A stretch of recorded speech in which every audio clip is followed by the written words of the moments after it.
सो आज हम स्टार्ट करने जा रहे हैं CCNA routing and switching course day 1।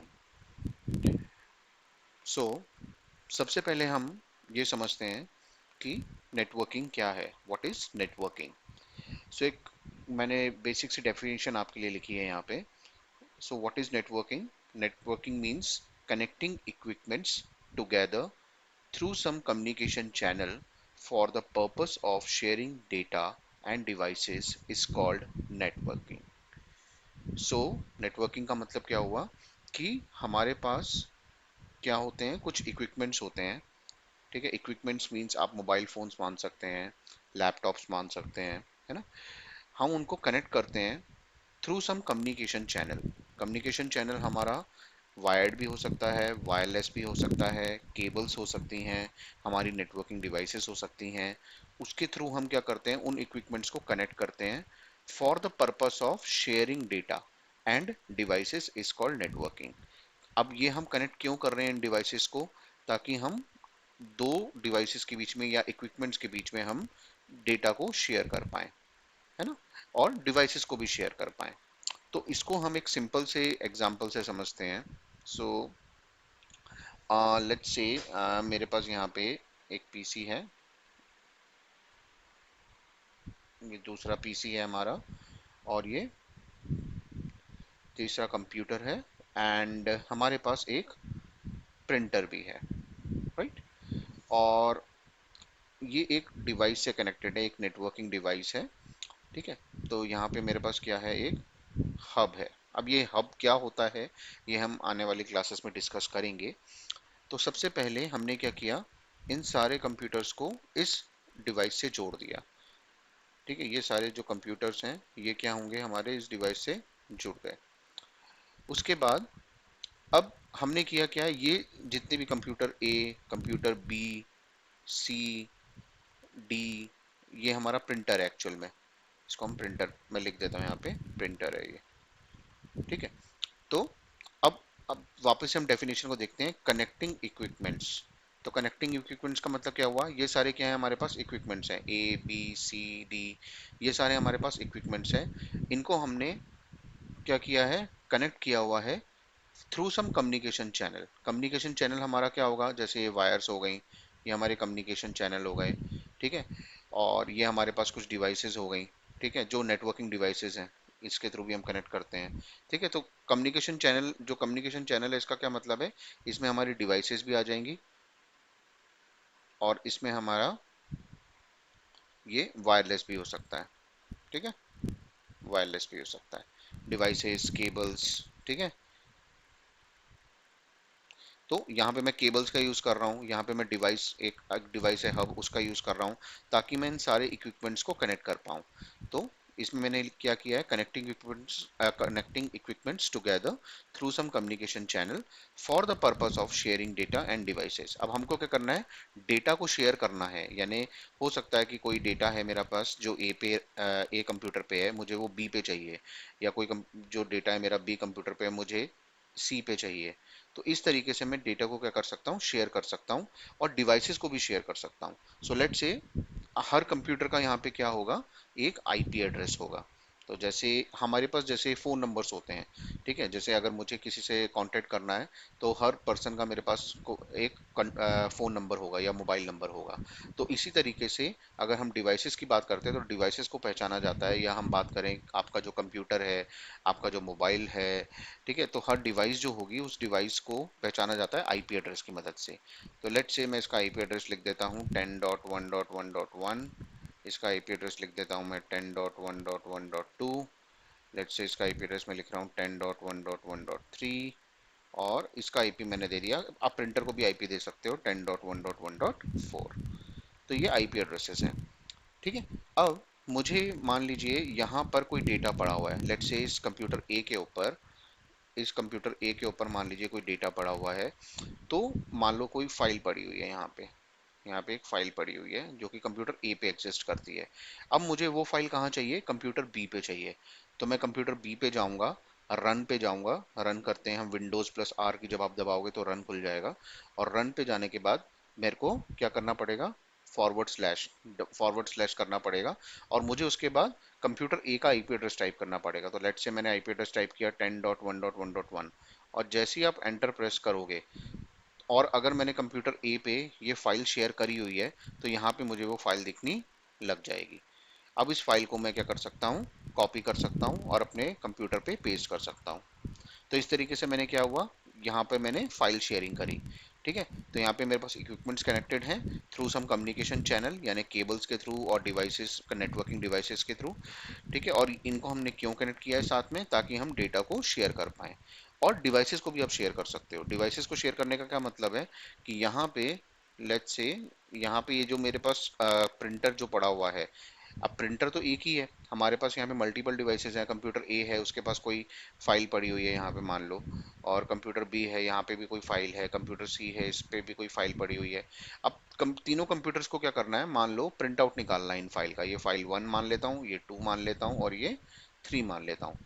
तो यहाँ पर मुझे क्या करना है, कंप्यूटर ए को let's say file 1 print out करना है, कंप्यूटर बी को फाइल 2 प्रिंट आउट करना है, कंप्यूटर सी को फाइल 3 प्रिंट आउट करना है। तो इस सारी रिक्वेस्ट कहाँ जाएगी, इस पर्टिकुलर प्रिंटर के पास जाएगी। और जब ये प्रिंटर जो है क्या करेगा, इन सब का प्रिंट आउट निकाल के रख देगा। और ये प्रिंटर ऐसा क्यों कर पा रहा है, क्योंकि इस प्रिंटर को मैंने क्या किया हुआ है, शेयर किया हुआ है बिटवीन दीज 3 डिवाइसेस। यानी computer A, computer B, computer सी के बीच में ये जो प्रिंटर है ये क्या है, शेयर्ड है। तो इसलिए हम ये सारी चीजें कर पा रहे हैं। ठीक है, चलिए आगे बढ़ते हैं। अब हम बात करते हैं examples of wired and wireless network. So wired और वायरलेस नेटवर्क में क्या डिफरेंस है, जैसे आपको नाम से समझ में आ रहा है, वायर्ड मींस जहां हम वायर्स का यूज करते हैं कंप्यूटर्स को कनेक्ट करने के लिए। एंड वायरलेस मींस जैसे आज के टाइम पे आप वाईफाई का यूज करते हैं, अपने मोबाइल फोन पे इंटरनेट चला लेते हैं, आप अपने कंप्यूटर पे लैपटॉप पे इंटरनेट एक्सेस कर सकते हैं using wifi. So that is called wireless network. तो इसको समझने के लिए, सो लेट्स से अगर हम बात करते हैं यहाँ पे, अ, हमारे पास ये कंप्यूटर है हमारे पास जैसे, तो इसका आईपी है लेट्स से 10.1.1.1। इसका मैं आईपी मान लेता हूँ 10.1.1.2। ये है हमारे पास 10.1.1.3। ये है 10.1.1.4, कुछ इस तरीके से। तो यहाँ पे हमारे कंप्यूटर्स को आईपी असाइन हो जाते हैं। ये हमारा एक हब डिवाइस है, ये हमारा हब रहेगा। और इसको मैं लिख देता हूँ यहाँ पे, है ना, ये हमारा हब डिवाइस है जो कि इन सारे कंप्यूटर्स को कनेक्ट करके रखा हुआ है। एंड ये सारे जो कंप्यूटर्स हैं ये वायर के थ्रू कनेक्टेड हैं। तो इस ओवरऑल पिक्चर को मैं बोल सकता हूँ कि ये जो है मेरे पास, ये क्या है, हमारे पास एक हमारा एग्जांपल है किसका, वायर्ड कनेक्शंस का और वायर्ड नेटवर्क का। वायरलेस की बात करते हैं तो वायरलेस में भी क्या होगा हमारे पास, यहाँ पे वायरलेस में भी कंप्यूटर्स को आईपीज मिलते हैं। ठीक है, तो लेट्स से यहाँ पे इस बार मैं दूसरा एग्जांपल ले लेता हूँ। Let's say 20.1.1.1, 20.1.1.2, 20.1.1.3, 20.1.1.4। तो यहाँ पे भी क्या हुआ है, 20 मतलब ये जितने भी हमारे पास कंप्यूटर्स हैं ये किससे कनेक्टेड हैं, एक एक्सेस पॉइंट से कनेक्टेड हैं। तो इसको मैं एक्चुअल में क्या बोलता हूँ, एक एक्सेस पॉइंट बोलता हूँ। ठीक है, आप उसको राउटर भी बोलते हैं अपनी टर्मिनोलॉजी में, है ना। तो एक एक्चुअल में हम क्या होते हैं, एक एक्सेस पॉइंट से कनेक्टेड होते हैं। आपने देखा होगा लाइक इवन इन कॉलेजेस और बैंक्स में या कॉलेजेस में क्या होता है, हमारे पास एक वाईफाई राउटर लगा होता है और वाईफाई राउटर से बाकी सारे डिवाइसेस कनेक्टेड होते हैं। जैसे आपने देखा होगा कि अगर जैसे कॉलेज है उसकी मल्टीपल फ्लोर्स हैं हमारे पास, तो हर फ्लोर पे हमारे पास एक्सेस पॉइंट हमको लगाना पड़ता है क्योंकि इसकी एक स्पेसिफिक रेंज होती है। उसके अंदर अगर आप आ रहे हैं तो ही आप उस पर कनेक्ट हो पाएंगे, तो ही आप कनेक्टिविटी ले पाएंगे। तो ये नॉर्मल एग्जांपल है हमारा वायर्ड और वायरलेस नेटवर्क का। तो बेसिकली अभी हमको सिर्फ इतना ही समझना है, वायर्ड नेटवर्क मींस जहाँ पे हमारी वायर्स के थ्रू स्पेसिफिकली कंप्यूटर्स को हमने कनेक्ट किया है टू एक्सेस द इंटरनेट और टू एक्सेस द रिसोर्सेज और टू एक्सेस डिफरेंट कंप्यूटर्स। तो यहाँ पे हम इसको हम बोलते हैं वायर्ड नेटवर्क। और जो वायरलेस नेटवर्क होगा हमारे पास, वो जिसमें हम वायर्स का यूज ना करते हुए हम क्या करेंगे, सारे जो हमारे डिवाइसेस होंगे, इक्विपमेंट्स होंगे, वो किससे कनेक्ट होंगे, एक्सेस पॉइंट के थ्रू कनेक्टेड होंगे। ठीक, तो चलिए अब आगे बढ़ते हैं इसमें। अब हम बात करते हैं डिजाइनिंग ऑफ नेटवर्क। तो नेटवर्क डिजाइनिंग किस तरीके से होती है उसके बारे में हम बात करेंगे।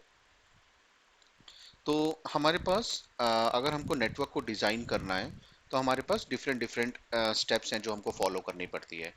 तो इसको आप एक नॉर्मल एग्जांपल से हम समझते हैं। फॉर एग्जांपल जैसे अगर आप अपना घर बनाते हैं, फॉर एग्जांपल अगर आपको घर बनाना है तो आप सबसे पहले क्या करेंगे? सबसे पहली चीज जो आप करते हैं वो आप करते हैं साइट सर्वे। साइट सर्वे मीन्स आप सबसे पहले ज़मीन देखेंगे, आप सबसे पहले ये देखेंगे कि आपको घर बनाना कहाँ पे है। तो सबसे पहले हम करते हैं साइट सर्वे। इसी तरीके से हमारे पास अगर हम जब एक नेटवर्क प्लान करते हैं, जब हम एक नेटवर्क बनाते हैं, तो सबसे पहले तो हमें यही देखना होगा कि हमको वो नेटवर्क बनाना कहाँ है, फिजिकल लोकेशन कहाँ है उसकी, दैट इज कॉल्ड साइट सर्वे। दूसरी चीज आती है हमारे पास डिजाइन की। अब डिजाइन का मतलब क्या हुआ कि जब भी आप मकान बनाएंगे, आपने ठीक है आपने अपनी एक जमीन देख ली, आपने वो जमीन खरीद ली, अब उसके बाद आपको डिजाइन बनाना है। तो डिजाइन बनाने का मतलब क्या है कि आप क्या करेंगे, एक आर्किटेक्ट को बुलाएंगे और आप एक मैप प्रिपेयर करवाएंगे, कहाँ पे कितने कमरे कैसे कैसे होंगे, ठीक है, कहाँ पे हॉल होगा, कहाँ पे किचन होगा। तो एक मैप पे आप एक पीस ऑफ पेपर पे, एक मैप पे सबसे पहले उसका डिजाइन बिल्डअप करेंगे। सिमिलरली नेटवर्क के केस में भी होता है।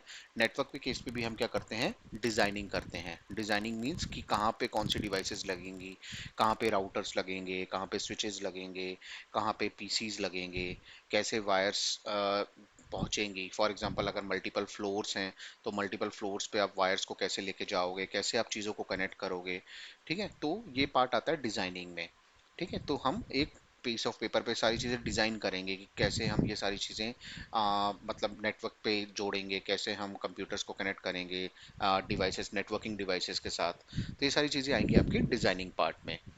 उसके बाद हम बात करते हैं इम्प्लीमेंटेशन। अब इम्प्लीमेंटेशन का मतलब क्या हुआ कि इम्प्लीमेंटेशन यानी अब आप अपना मकान बनाना स्टार्ट कर रहे हैं। तो मकान बनाना स्टार्ट करेंगे तो आपको इम्प्लीमेंटेशन करते वक्त आपको क्या, आपको जैसे ब्रिक्स लगेंगी, ईंटें लगेंगी, है ना, आपको सीमेंट लगेगा, ये सारी चीज़ें चीज़ों की रिक्वायरमेंट होगी और आप उसको इम्प्लीमेंट करना शुरू करेंगे, उसको बनाना स्टार्ट करेंगे। Similarly in the case of network भी होगा। आपने एक डिज़ाइन प्रिपेयर कर लिया, डिज़ाइन प्रिपेयर करने के बाद आप उसको इम्प्लीमेंट करना स्टार्ट करेंगे। तो जब आप उसको इम्प्लीमेंट करेंगे आपको नेटवर्किंग डिवाइसेस की नीड होगी, आपको कंप्यूटर्स की ज़रूरत पड़ेगी, आपको वायर्स की ज़रूरत पड़ेगी, है ना, आपको इलेक्ट्रिसिटी की ज़रूरत पड़ेगी। ये सारी चीज़ें जो होंगी आपकी इम्प्लीमेंटेशन पार्ट में आएंगी जब आप उसको इम्प्लीमेंट करेंगे। इम्प्लीमेंट करने के बाद अब आप उसको नेटवर्क को क्या करेंगे, सिक्योर करेंगे। यानी क्या हुआ कि अब आपने सबसे पहले आपने ज़मीन देखी थी, उसके बाद आपने एक आर्किटेक्ट को बुला के मैप बनवा लिया, उसके बाद आपका मकान बन गया, इम्प्लीमेंटेशन हो गया। अब इम्प्लीमेंटेशन होने के बाद आपको क्या करना है, उस मकान को सिक्योर भी करना है। तो आपने क्या किया, एक सिक्योरिटी गार्ड रख दिया जो आपके मकान की रखवाली करेगा, दैट इज सिक्योरिंग, आपका जो हाउस है उसको सिक्योर करेगा। तो इसी तरीके से यहाँ पे हमारे पास नेटवर्क को भी हमको सिक्योर करना होता है। तो लेट्स से अगर मेरे पास यहाँ पे कंप्यूटर्स हैं, एक ये मेरे पास मान लीजिए कंप्यूटर्स हैं अलग अलग, और ये एक स्विच डिवाइस है ना। अभी पिछली बार मैंने आपको हब के बारे में बताया था, अब मैं यहाँ पे स्विच कनेक्ट कर रहा हूँ। तो इसके बारे में हम बात करेंगे, स्विचेस क्या होते हैं, हब क्या होते हैं। ये भी एक डिवाइस है। अब मान लीजिए मैंने इन सारे कंप्यूटर्स को स्विच डिवाइस से कनेक्ट कर दिया, ठीक है, और ये मेरा क्या बन गया, एक पर्टिकुलर मेरा ये पूरा एक मेरा नेटवर्क बन गया, ये एक नेटवर्क है। अब यहाँ पर इस नेटवर्क में कोई अटैक ना कर सके, ठीक है, इस नेटवर्क पे कोई अटैक ना कर सके, ठीक है। तो उसको मैं कैसे हैंडल करूंगा, मेरे को सिक्योर करना पड़ेगा नेटवर्क। अब नेटवर्क कैसे सिक्योर होता है वो हम बाद में देखेंगे, लेकिन जस्ट ये भी एक क्या है, डिजाइनिंग का पार्ट है, ठीक है। तो आपने नेटवर्क को सिक्योर करना है। सिक्योर करने के बाद अब हमारे पास बात आती है अपग्रेडेशन की। अपग्रेडेशन मतलब अब आपने क्या किया, आपने ज़मीन भी देख ली थी, आपने उसके ऊपर डिज़ाइन भी बना दिया, उसका डिज़ाइन के बाद आपने उसको इम्प्लीमेंट, यानी आपका मकान भी बन के तैयार हो गया। आपने एक सिक्योरिटी गार्ड भी उधर खड़ा कर दिया ताकि आपके मकान की रखवाली कर सके वो, ठीक है। अब अपग्रेडेशन का मतलब क्या होगा कि day to day activities upgradation होंगी, ठीक है। आप अपने घर के अंदर कोई ना कोई अपग्रेडेशन करोगे। आज आपने एक फर्स्ट फ्लोर ही बनाई है फॉर एग्जांपल, अब आप उसके ऊपर सेकंड, या आपके ग्राउंड फ्लोर है उसके ऊपर आप फर्स्ट फ्लोर बनाओगे, फर्स्ट फ्लोर के ऊपर फिर आप हो सकता है बाद में सेकंड फ्लोर बनाओगे, दैट इज कॉल्ड अपग्रेडेशन। तो इसी तरीके से हमारे नेटवर्क में भी अपग्रेडेशन होते हैं। आप नंबर ऑफ पीसीज बढ़ाते हो, नंबर ऑफ पीसीज घटाते हो, ठीक है, अपने नेटवर्क को एक्सपांड करते हो, ठीक है। तो ये क्या होती है, हमारी अपग्रेडेशंस चलती रहती हैं। तो ये होता है अपग्रेडेशन का पार्ट। और लास्ट आता है हमारे पास troubleshooting. Troubleshooting means कोई ना कोई चीज़ खराब होती रहती है। लाइक अगर हम घर की ही बात करें, आप घर तो ले लोगे, घर लेने के बाद हो सकता है कोई चीज़ टूटेगी, उसको आप सुधारोगे, है ना, कोई चीज़ ढंग से काम नहीं कर रही होगी, उसको आप सही करने की कोशिश करोगे। तो ये डे टू डे एक्टिविटीज़ आपके घर में चलती रहती हैं। सिमिलरली हम ट्रबल शूटिंग की अगर बात करते हैं in the concept of networking, तो उसमें भी क्या होता है, हमारा जब नेटवर्क बन के खड़ा हो जाता है तब उसमें कोई ना कोई कमियां होंगी, कोई ना कोई हो सकता है उसमें आपकी कोई चीज़ चलना बंद हो गई होगी, कुछ चीज़ अच्छी चल रही होगी। For example computer A computer B से बात कर पा रहा है, और for some reason, so let's say this is computer A और ये कंप्यूटर बी है, या आप बात कर पा रहे हैं, फॉर सम रीज़न इनकी कनेक्टिविटी अब क्या हो गई, इनकी कनेक्टिविटी टूट गई है, अब एक दूसरे से कम्युनिकेट नहीं कर पा रहे। तो आप ट्रबल शूट करेंगे, कहाँ पे दिक्कत है, क्या इस वायर में तो प्रॉब्लम नहीं आ गई है, या इस कंप्यूटर में तो प्रॉब्लम नहीं है, इस कंप्यूटर में तो इशू नहीं है। ये होता है ट्रबल शूटिंग का पार्ट। तो अगर हम बात करें इन इन चार चीज़ों की, ये शुरू की जो चार चीज़ें होती हैं, ये जनरली हमारी होती हैं वन टाइम। ये होती है वन टाइम, यानी ये आप एक बार करते हो, है ना। आप मकान एक बार बनाओगे, है ना, तो उसमें क्या करोगे, आप एक ही बार ज़मीन देखोगे, डिज़ाइन कर लोगे उसको, आप उस पर मकान बना लोगे, इम्प्लीमेंटेशन हो जाएगा, आप सिक्योरिटी गार्ड भी रख लोगे, तो ये लॉन्ग लाइफ एक ही टाइम होता है, लगभग लगभग। लेकिन अगर हम नीचे इन दोनों प्रोसेस की बात करें, अपग्रेडेशन और ट्रबल शूटिंग की, ये हमारी चीज़ें लाइफ टाइम चलती रहती हैं। ठीक है, ये हमारी चीज़ें लाइफ टाइम चलेंगी। तो लाइफ टाइम चलने का क्या मतलब हुआ, कि हमारे पास अपग्रेडेशन भी होता रहेगा, और ट्रबल शूटिंग भी हमारी चलती ही रहेगी। कोई ना कोई खराबी आएगी, कोई ना कोई चीज़ें ब्रेक होंगी, आप उसको फिक्स करने की कोशिश करेंगे, है ना, आप अपने नेटवर्क को एक्सपांड करेंगे, दैट इज उसका मतलब अपग्रेडेशन। तो ये चीज़ तो चलती ही रहेगी, लेकिन ये जो चीज़ें हैं ऊपर की जो मैंने आपको बताई हैं, साइट सर्वे हो गया, डिज़ाइन हो गया, इम्प्लीमेंटेशन एंड सिक्योरिंग नेटवर्क, ये आपकी जनरली लाइफ लॉन्ग एक ही बार होती है, एक या दो बार, इससे ज़्यादा आप नहीं कर पाओगे इसमें, है ना। तो अभी इसमें इतना ही देखते हैं। अब आगे हम बात करते हैं टोपोलॉजी के बारे में।